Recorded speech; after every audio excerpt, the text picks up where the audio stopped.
शख्सियत था। ये किस कदर अमीर और बासर शख्स था, इसका अंदाजा आप 2-3 मिसालों से लगा लीजिए। ये लंदन में था, इसे शुमाली लंदन का एक घर पसंद आ गया। इसने वहीं खड़े खड़े यह घर 1 करोड़ पाउंड्स में खरीद लिया। ये पाकिस्तानी रुपए में 1 अरब 40 करोड़ रुपए बनते हैं। इसने 2009 में मॉन्टे कार्लो में अपनी 37वीं सालगिरह मनाई।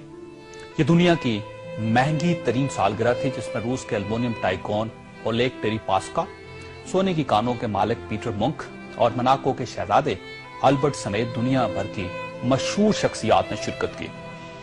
ये पेंटिंग खरीदने का शौकीन था। इसके पास अरबों डॉलर के शाहपारे थे और ये तमाम शाहपारे इसके महलात में लगे थे। इसे 2006 में इजरायली अदाकारा ऑर्ली वेंसमैन अच्छी लग गई, तो इसने उसके गिर्द दौलत के अंबार लगा दिए।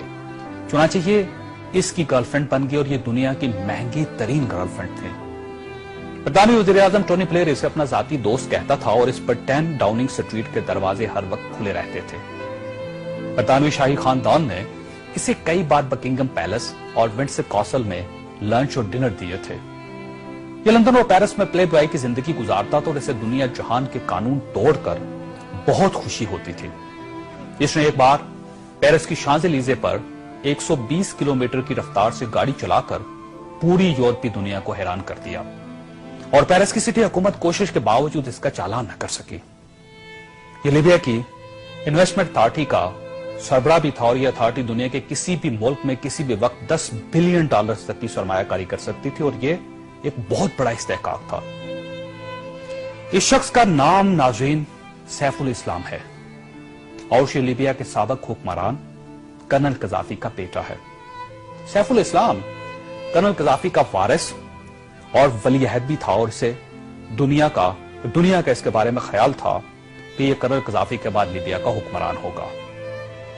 ये इस कदर बासर था कि कर्नल कज़ाफी को न्यूक्लियर प्रोग्राम तरक करने पर भी इसी ने कायल किया था। इसने बल्गारिया के उस मेडिकल ग्रुप को छुड़वाने में भी बड़ी मदद की थी जिस पर बच्चों को एड्स के टीके लगाने का इल्जाम था। बर्लिन नाइट क्लब और लाक्रोबी धमाके के मुतासिरीन को मुआवजा भी इसी के हुक्म से जारी हुआ था। अब मैं आपको इसकी ताजा तरीन तस्वीरें दिखाना चाहता हूं। ये सैफुल इस्लाम 3 माह पहले लीबिया के छोटे से कस्बे अबारी में छुप गया। ये 2 दिन पहले 19 नवंबर को कस्बे के एक ऐसे कमरे से बरामद हुआ जिसमें बाथरूम तक नहीं था और ये बदबूदार पुराने कंबल में लिपटा था।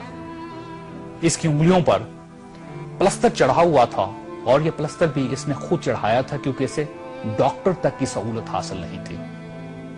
ये सैफुल इस्लाम इस वक्त लीबिया की मौजूदा हुकूमत के कब्जे में है और पूरी दुनिया में कोई शख्स इस शख्स को पनाह देने के लिए तैयार नहीं जो 3 माह पहले तक मलका बरतानिया का शाही मेहमान बनता था और टोनी ब्लेयर इसे माय फ्रेंड कहता था और पेरिस की कंपनियां इसके लिए खसूसी खुशबू इजाद करती थी।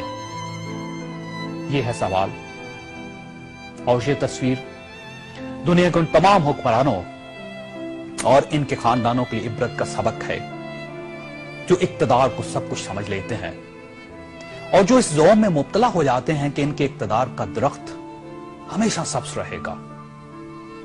यह तस्वीर दुनिया भर के हुक्मरानों से चीख चीख कर कह रही है कि जो हुक्मरान आवाम का एतमाद खो देते हैं उनका यह इंजाम होता है।